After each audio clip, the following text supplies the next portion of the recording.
Hello guys, welcome to my channel. I am Ray, a day trader, investor, and also a pilot. I have been trading for 9 years. The journey has been both rewarding and punishing. My goal for this channel is to share my experience and knowledge, using analogies from aviation to explain concepts. In this video, I want to talk about trading and what makes or break a trader. Here are 3 things that make or break a trader. Number 1, emotional capacity. Number 2, discipline. And thirdly, technical knowledge. So let's dive straight in. Number 1, emotional capacity is your mental capital. It is your biggest asset. There is a limited amount of it every day. We start fresh every single morning, and by the evening, it is mostly depleted. And what caused depletion? Bad trades, bad decisions, unhealthy diet, terrible lifestyles, toxic environment, and also negative emotions. So why is this so important? It is very important because trading is a mental sport. We want to be able to perform at our highest peak. And for the traders living in Asia trading US market, by the time the market open, you are already up 12 hours, more or less. And by that time, you are physically tired, mentally not at your full capacity. And guess what? That's not going to help with trading. Moving on to number 2, discipline. Discipline is about consistency. What do I mean by this? Every day before market open, consistently having a plan before getting into a trade. Where are your support? Where are your resistance? What is your entry? Where are your stop losses? Where is your take profit? Taking losses when your support breaks when going long. Trading is the rare few profession where if you don't make quick and instant adjustments, you get hit in the face. I'm sure a lot of traders have experienced this, where you are in a trade, you're up, and it already hit your target. And then you look at the profit and loss, it's 900. It's not a nice whole 1000 number, and you want that psychological 1000 number. So you start to ignore the technical charts, the indicators, and what's happening right in front of you, and you start hoping for that $1000. And the next thing you know, the stock weakens, pull back, and now you're up 700. It's not too bad, but psychologically you were up 900, and now you feel like you are down. You are having a loss. And that caused you to hold even longer and hope for it to go up even more. And sometimes we are so caught up in that we don't see that, oh, the MACD has crossed down and it's time to get out. And the next thing you know, you are up only 500, 300, and then you are negative. So it's a negative cycle that doesn't help us. This is where discipline comes in. In contrary to other areas of life, you can eat unhealthy, have multiple cheat meals, and yet you don't get unfit and fat. It is over a period of time. However, these types of habit kills trader in the financial markets. When the indicators are telling you to get out, you don't, and you get that instant feedback. Moving on, the next one is similar like the previous one, being not greedy. I can't emphasize enough discipline to not take trades when there are no good opportunities. There are times when the market is hot, and there are times when the market is down. When there is no movement, sometimes as trader we want to force trades, and that gets us into terrible trades. So that sums up with discipline. So moving to the last point, having the technical knowledge, understanding how to read a chart, how the financial market works, and how to do research. So I'm going to do a slight detour into aviation here and how it relates to trading. Let me play a short clip of me flying the plane.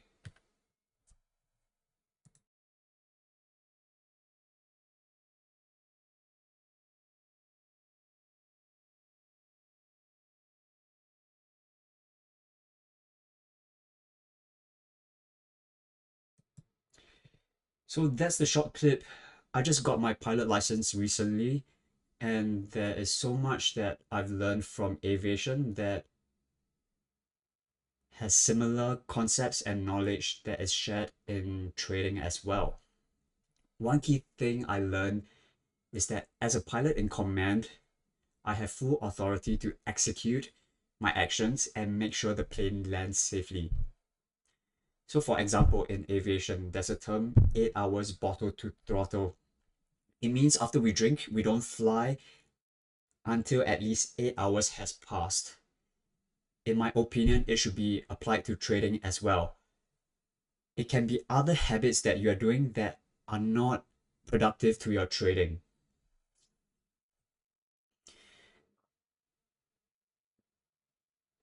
So this is more about discipline. So moving to the technical tools. So what technical tools do you use? Is it MACD? Is it RSI, moving averages, support resistance? Do you study the charts after market close and see where you've gone wrong, what you could have done much better? So we're going to look at an example today. So recently, this new IPO, Webull, ticker BULL. So let's go into that. This is Webull. So this was the chart 2 days ago. So personally, even after many years, every once in a while, I still go back to the basic that I started with, which was MACD and moving averages. So to me, the indicators are very simple. When it crosses above zero, it's a buy signal. And when it crosses below, this is for the MACD. It's a sell signal. And I use moving average to tell me that if the stock's bullish or not, alongside with the MACD histogram. So let's look at this. This was day 2 of this huge spike to $79. And the next day, it did a small pump and bullish move. So if I were to review charts using MACD and moving averages. So the first time it crossed over here, we can see that it made this mountain like this. And the second time, made an even higher height. So we know that from the nuance of it, this is a very strong move because the underlying movement of it is very strong, the MACD. And if we were to look at the second time it crosses over this, see the mountain is much lower. And the third and fourth time, it barely was able to reach the previous height of the mountain.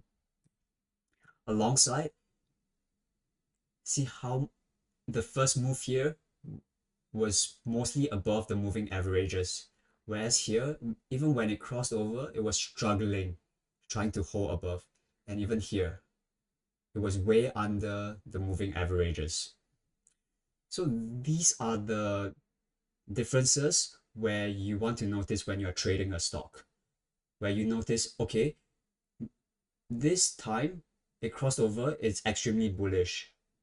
Whereas this time, the moving average signaled that the MACD histogram, yes, it has a tiny bull, but it's not as strong as the previous movement.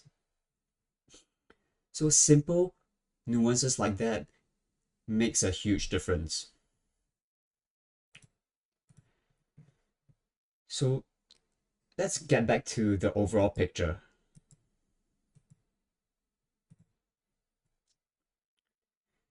So it's not about what fancy tools you have, but your understanding and application of them. So I'm going to derail a bit because I love flying. And as a pilot, the concept of flying is consistent throughout, whether you are flying a propeller plane, a Cessna, or a jet like Airbus A320 or 777 Boeing. The only difference is you have fancier and better tools in the bigger jets. However, that doesn't mean you don't need to understand them. So back in the days where airline pilots trained, they had only had the six pack. What the six pack is, your airspeed indicator, your VSI, vertical speed indicator, your compass heading, your turn coordinator, and etc.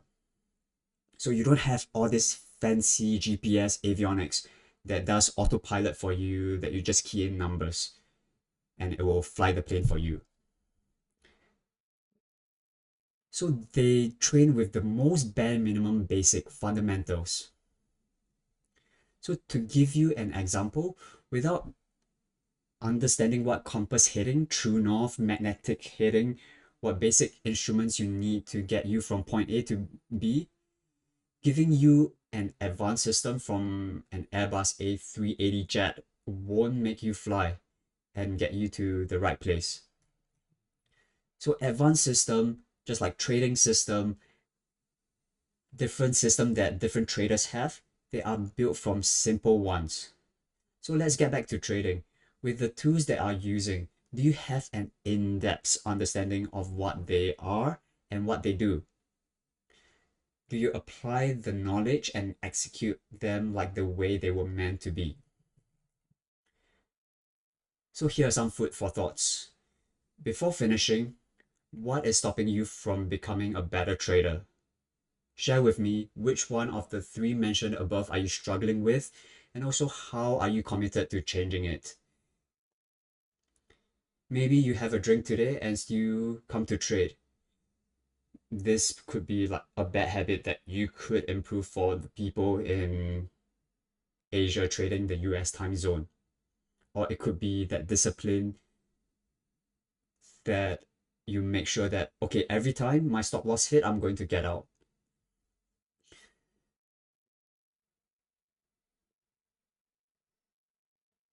So before I end off, thank you guys for watching.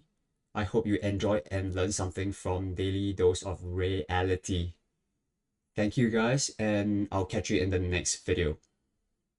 In the next video, I'm going to talk about checklists and why they are vital for trading.